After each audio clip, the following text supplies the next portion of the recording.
morning, everybody.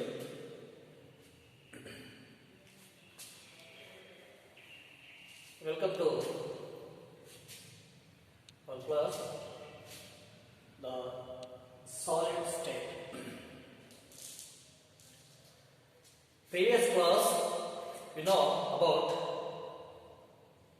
some points in this chapter. That is, what is the importance of a solid state and how to formation and what is the use, and so what is the characteristics of solids. All these we explain, we know in previous course. In this video we can discussing about the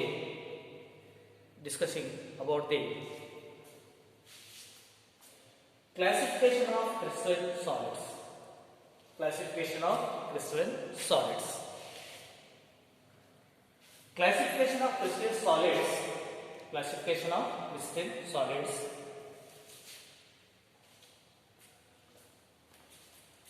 Yesterday, only classification of solids. So, already two types, that is crystalline solids and amorphous solids. Crystalline solids and amorphous solids, these are on the basis of arrangement of the constituent particles. The division or the types crystalline and amorphous classified based on the arrangement of the constituent particles and structure. Arrangement of the constituent particle and structure, that is divided into two types, crystalline solids and amorphous solids. So we remember that crystalline solids. Crystalline solids means already the solids whose constituent particles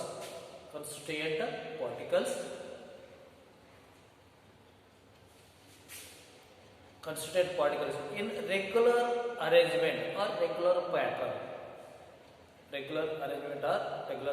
or in order. Arrangement of the constituent particles in order. That type of solids are called crystalline solids. And amorphous solids, amorphous means no form. So no arrangement of the regular arrangement of the particles, that is called amorphous solids. So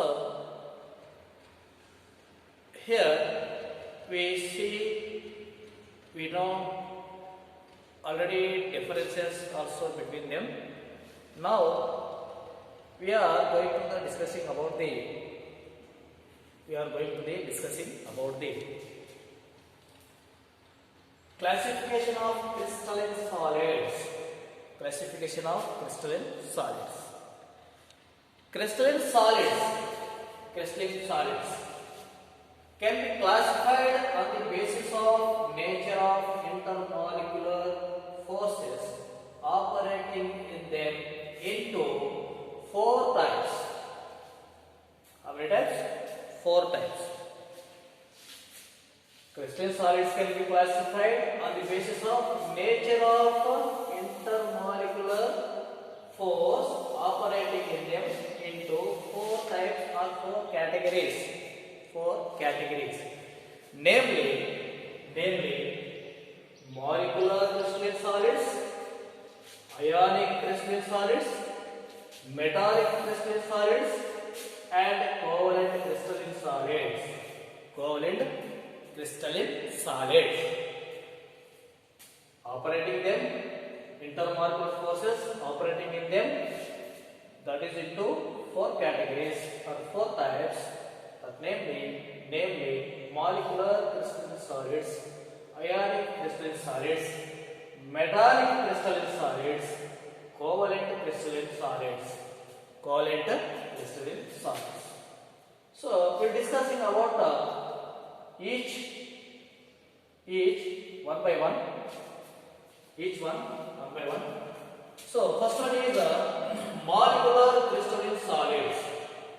Molecular crystalline solids. Molecular crystalline solids. Molecular crystalline solids. So molecular crystalline solids. Molecular crystalline solids. Three types. Molecular crystalline solids. Three types.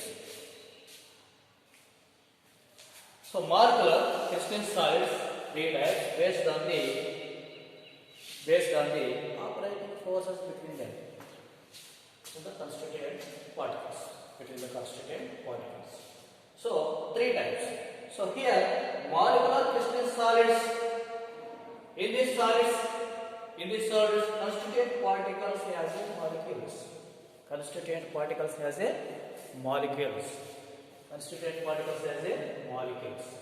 So here constituent particles molecules. Constituent particle molecules. We know in the constituent particles molecule is there. In between them, the force is van der Waals forces existing. The existing force is weak van der Waals forces. Weak van der Waals forces. In these molecular crystalline solids, all are constituent particles, all are molecules. In them, the existence of force is weak van der Waals forces. Weak van der Waals force. Weak van der Waals forces. So these are called molecular crystalline solids. These can be classified into three types. Can be classified into three types based on the different operating forces in them. Then that is first one is non-polar molecular crystalline solids. Non-polar molecular crystalline solids. Non-polar molecular crystalline solids. Crystalline solids. So here molecular constituent particles. In this also constituent particles molecules. Constituent particles molecules. These are made up of some atoms. Some atoms, that is helium, argon, and some molecules H2, I2, CCl4, H2, CCl4, I2, CCl4, and dry ice. These are some examples for the non-polar molecular crystalline solids. Non-polar crystalline solids. So here one thing. This is helium and argon. These are the generally at low temperature. These are solids. Which type of solids means it is non-polar molecular crystalline solids. Means this is no force between them. No ions. Just only combine one another. Just only no charges between the forces. Between that forces is dispersion forces or London forces. Dispersion forces are London forces. These are very weak forces. You know already in previous that is in first piece. What is the London forces? What is the dispersion forces? You will find it. Then here the force between the molecules or atoms, dispersion forces are London forces. Example here, helium, argon, hydrogen molecule, H2 molecule, iodine molecule, carbon tetrachloride, dry ice. Then another one is another one is polar molecular solids. Polar molecular solids. So polar molecular solids that having constituent particles as a polar nature, constituent particles molecules that is having some polar nature. In that, operating forces between that dipole-dipole interactions, pole means positive and negative charges. Pole means negative and positive charges. So in that the force operating between them dipole interactions. For example, HCl. This is positive. This is getting negative. This is SO2. Solid NH3. All these. So just due to the differences, electronegativity of the atoms in the molecule, that is gives some charge. So that gives some polar nature. So that's why operating the force between them dipole-dipole interactions means positive and negative. Positive charge and negative charge between that. Then another thing is hydrogen bonded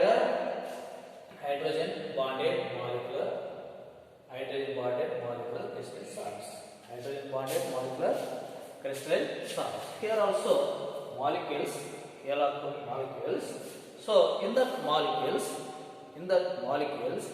the operating force is the connectivity of the each one, or the bond existence between that hydrogen bond. So here operating force is in that between hydrogen bonding. Then example is ice, dry ice, H2. So hydrogen bonding H2.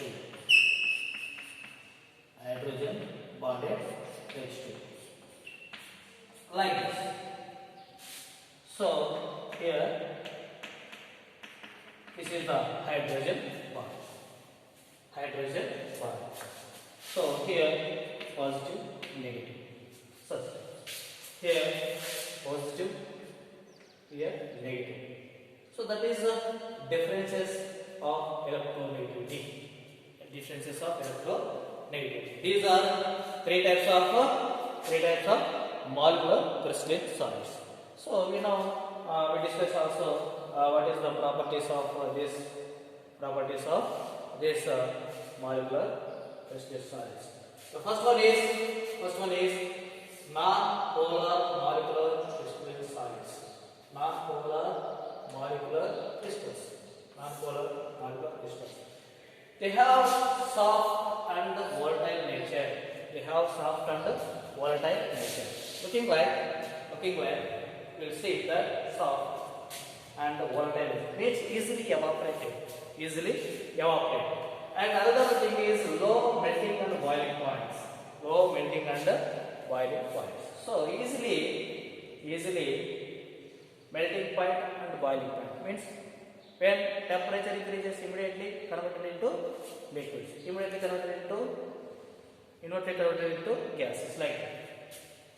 Then all here non-polar molecular crystals soluble in non-polar solvents. No charges.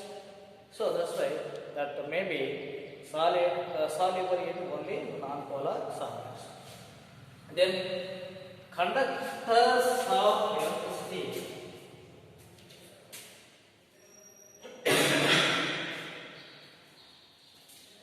Conducting non-conductors of electricity because of no ions. No free of electrons. So that's why not conducting any electricity. And another one is polar molecular solids. Polar molecular solids. So polar molecular solids means polar nature, positive and negative, positive and negative charges. So this type of molecular solids are made up of by the covalent bond between the atoms in a molecule. Atoms in a molecule. So covalent bond is existing between them. So for example, solids of HCl, solids of NH3, solids of NH3. So here positive and negative, and this is positive, this is positive, this is negative. So which are electronegativity is more, that is getting a negative charge, and which are positivity is more, that is getting positive nature. So this is existing between the covalent bond generally. So that gives one is a lower electronegativity, another one is a higher electronegativity. In that, between that existing bonds is a covalent bond. Then the properties of these molecular solids, polar molecular solids, these are having soft and bad conductors of electricity, soft nature, and bad conducting of electricity, and these are polar nature, so positive and negative charge. So that's why this is must be soluble in polar solvents, and melting points or boiling points relatively higher than that of the non-polar molecular crystal solids. Then, so this is the some characteristic properties of the non-conductors of polar molecular solids. These are characteristics of some characteristics of the polar molecular solids. Another one thing is the properties of hydrogen bonded molecular structures or molecular solids or crystals. So here this type of molecules, this type of crystals formed by using the molecules, the constituent particles or molecules here. In that molecules, that force is existed by the hydrogen bonded between the hydrogen and fluorine, oxygen or nitrogen atom. Hydrogen between the hydrogen and fluorine, hydrogen and oxygen, hydrogen and nitrogen, whatever. In that between the hydrogen and fluorine, between the hydrogen and oxygen, between the nitrogen and between the hydrogen and nitrogen, that bond existing between them, hydrogen bond, like this. Oxygen, hydrogen, this bond. So we can show the bond is dotted lines. So NH3 also like the same. NH3 also same. NH3.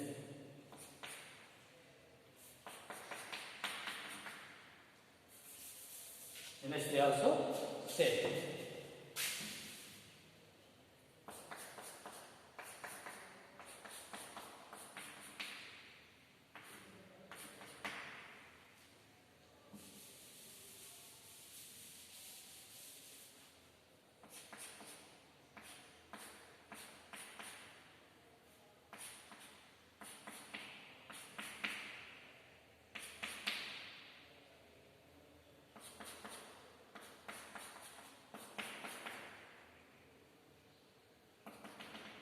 Like this. Hydrogen bond exists between the higher electronegativity atoms like fluorine, hydrogen, fluorine, oxygen, nitrogen. So these are higher electronegative atoms. So this is the classification of crystalline solid. In that